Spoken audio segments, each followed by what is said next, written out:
Welcome to foodies kitchen. இன்னைக்கு சுவையான முட்டை குழம்பு எப்படி செய்ய போகிறதுன்னு பார்க்க போகிறோம். வாங்க வீடியோக்குள்ளே போகலாம்.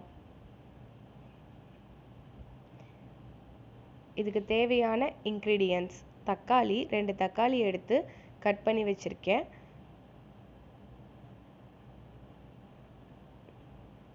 பூண்டு ஒரு 4 to 5 பல், அதையும் கட் பண்ணி வச்சுருக்கேன்.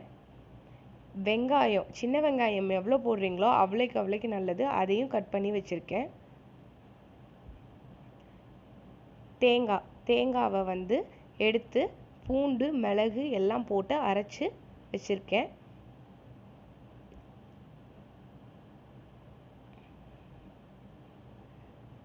புளி கரைசல், எவ்வளோ பேருக்கு எவ்வளோ புளிப்பு பிடிக்குமோ அவ்வளோ தூரம் எடுத்து வச்சுருக்கோங்க. இப்போது பாத்திரத்தில் எண்ணெய் ஊற்றி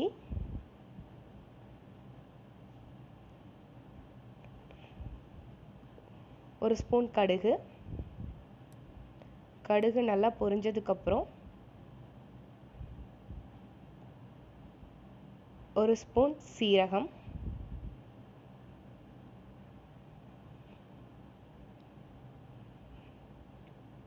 கொஞ்சமாக வெந்தயம்,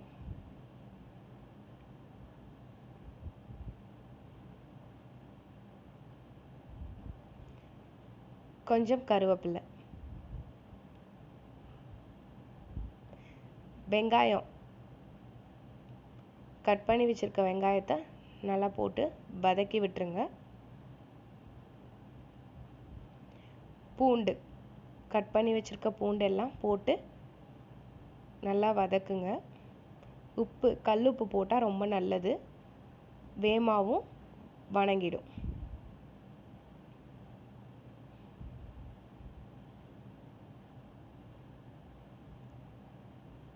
வெங்காயம் கொஞ்சம் நல்லா வேகிற வரைக்கும் வதங்கிட்டு தக்காளி, கட் பண்ணி வச்சுருக்க தக்காளி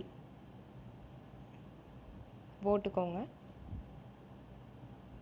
அதையும் சேர்த்து நல்லா வதக்குங்க.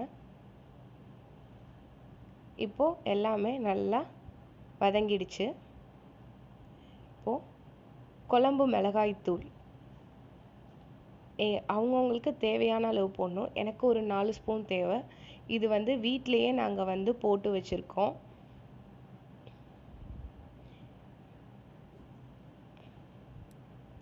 இதையும் போட்டு நல்லா வதக்கிக்கோங்க. இப்போது புளிக்கரைசல் இதையும் ஊற்றி நல்லா கலந்து விட்டுக்கோங்க.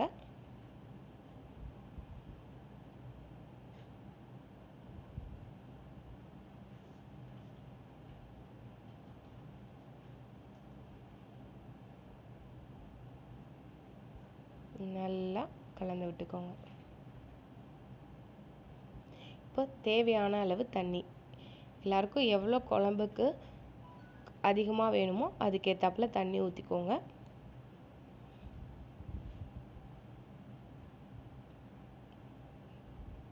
நல்லா கொதிக்க விடுங்க. தண்ணி ஊற்றிட்டு நல்லா கொதிக்க விடுங்க. பாருங்கள் குழம்பு எவ்வளோ நல்லா கொதிச்சிட்ருக்குன்னு.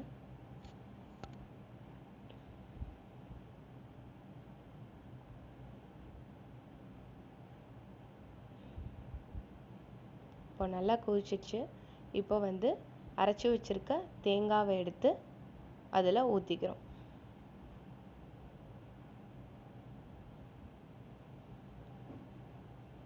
ஊற்றிட்டு நல்லா கிண்டி விட்டுக்கோங்க.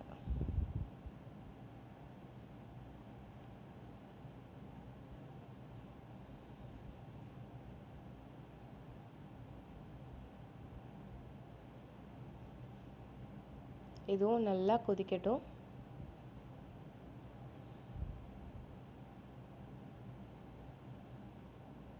இப்போ ஓரளவுக்கு குழம்பு கொதிச்சிருச்சு. ஸோ முட்டையை உடைச்சி அப்படியே டைரெக்டாக ஊற்றிடுங்க. இப்போ நான் இந்த குழம்புக்கு ஒரு 8லேருந்து 10 முட்டை உடைச்சி ஊற்ற போகிறேன். அப்படியே வரிசையாக ஓரமாக ஊற்றிட்டு வாங்க. ஒரே இடத்துல மொத்தமாக ஊற்றிடாதீங்க. எங்கே ஊற்றுறீங்கன்னு ஞாபகம் வச்சுக்கோங்க. அடுத்தடுத்து ஊற்றுங்க.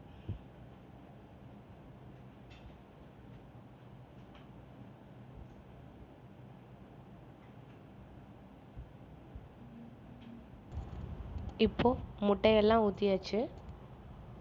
முட்டை நல்லா வேகட்டும். அப்படியே ஒரு லோ ஃப்ளேமில் வச்சுருங்க. பாருங்கள், முட்டை நல்லா வெந்துடுச்சு. இன்னும் குழம்ப கொஞ்சம் நல்லா கொதிக்க விடுங்க, பச்சை வாசம் போகிற வரைக்கும்.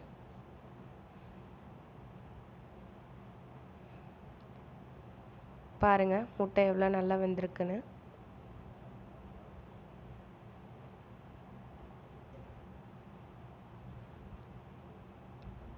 இப்போது நல்லெண்ணெய் ஊற்றி கொஞ்சம் லைட்டாக குழம்ப கொதிக்க விட்டுட்டு அமர்த்திட்டா முட்டை குழம்பு ரெடி.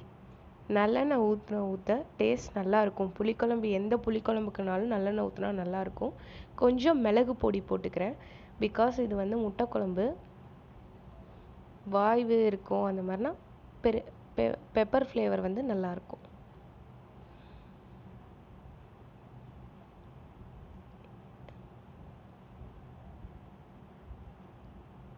இப்போது சுவையான முட்டை குழம்பு ரெடி ஆயிடுச்சு. இந்த ரெசிபியை ட்ரை பண்ணி பார்த்துட்டு எங்களுக்கு கமெண்ட் பண்ணுங்கள், லைக் பண்ணுங்கள், ஷேர் பண்ணுங்கள். மறக்காமல் எங்கள் சேனலை சப்ஸ்கிரைப் பண்ணுங்கள்.